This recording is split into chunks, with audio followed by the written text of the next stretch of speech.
Hello, friend. Welcome to the Church Finance and Minister Tax Podcast.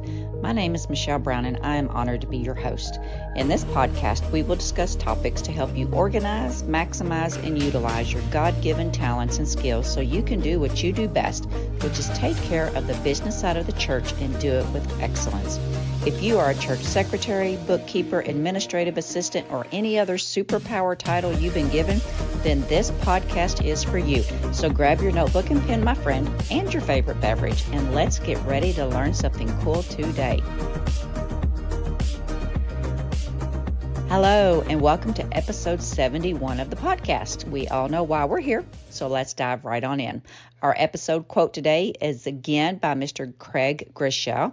He says, as followers of Jesus, we don't just go to church, we are the church. And that is going to be our topic for today. And that is how the IRS determines if you qualify as a church. So the ongoing argument, I guess, or discussion with many is still, does a church need to officially file for 501c3 designation? I've actually created a flow chart in my upcoming course that walks you through whether I think it's a great idea for you to do that or if it's totally up to you.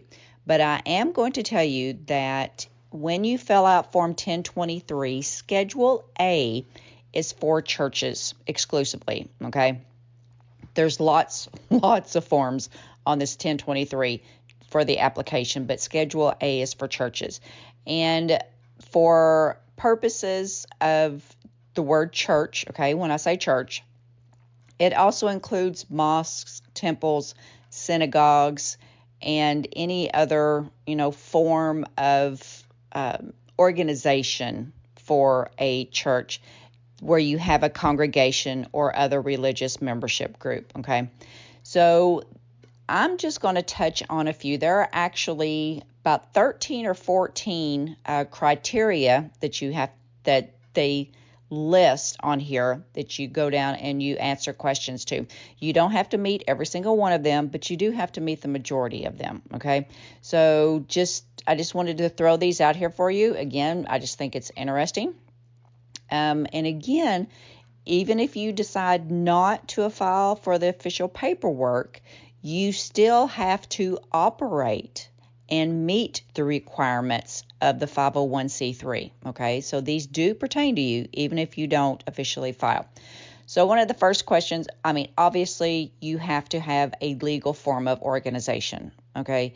A church needs to be a corporation, a nonprofit. You file that with your state. So that's a no-brainer. You've got to do that before you even go to file for the 501c3 on Form 1023. So after you get that done, then you're going to answer some of these questions. Again, I'm not going to go through all of them. But one of the questions that they ask is they want to know if you have a recognized creed and form of worship. What that means basically is you have to describe your written creed or your statement of faith or your summary of beliefs. Okay. Obviously, you should have and know your statement of faith, what your church believes. What does your church teach? Okay, so you would need to have that. The next one that you could do is a definite and distinct ecclesiastical government. Woo, that's a big word. All right. So basically what that means is what is a code of doctrine or anything that your church agrees to. Okay. A formal code of doctrine and discipline is the next one. It refers to your body of laws, which are your bylaws. Okay. So every church should have a set of bylaws stating that this is how things are done. This is how the church is governed. And these are the rules by which you will obey. Okay. Your next one you can do is they request a distinct religious history. Okay. So what that's going to mean, and of course, if you're brand spanking new, you're a new church, you're not going to have a history, but in that case, you could say, these are things that we plan to do in the future. Okay. You could do another one that they ask, let's see, is ordained ministers ministering to the congregation and ordained ministers selected after completing prescribed courses of study. Again, this you don't have to meet all of these, but basically these are saying what process do you have in place to ordain ministers, or how do your ministers become ordained in the particular denomination that you may belong to.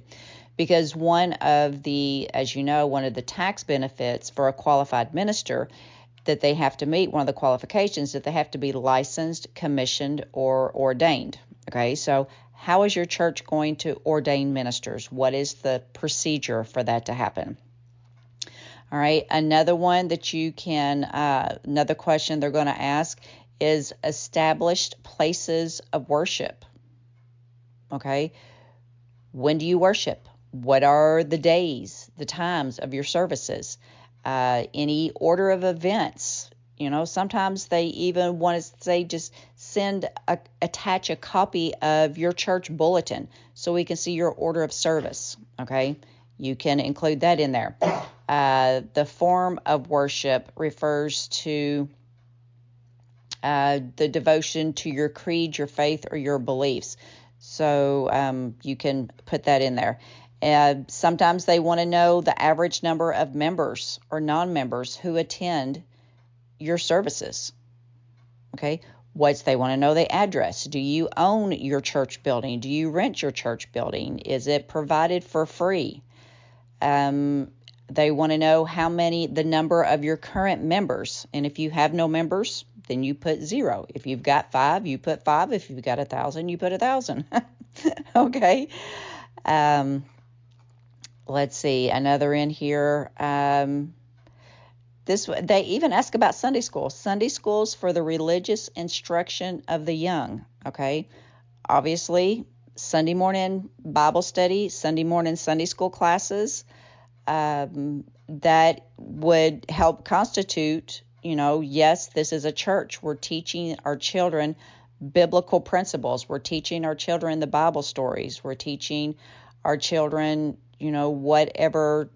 There's a course of study. There's curriculum that we're using. There's, we have Sunday school teachers. We meet on Sunday mornings for an hour each week or whatever. So believe it or not, these are some of the questions that are asked on a Form 1023. There are others, like, let's see, literature of your own, schools for the preparation of, which would be like seminaries and things like that.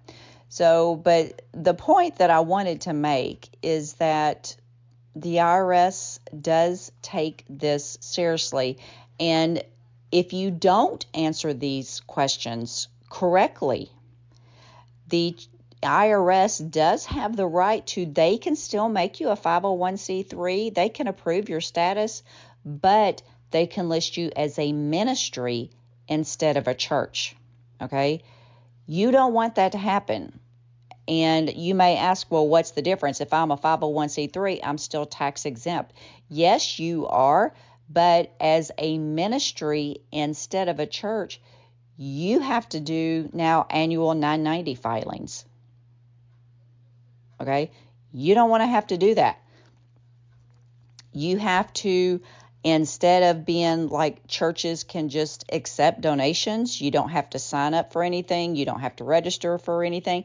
But as a ministry, you do have to sign up for fundraising with your local state, whatever office that is. But you have to apply for a fundraising license or permit or whatever they call it as a ministry, but you don't have to do that as a church. Okay, so it does make a difference how you answer these questions to ensure that you get the proper designation from the IRS as a church and not just a religious ministry, even though you're still going to get 501c3 status.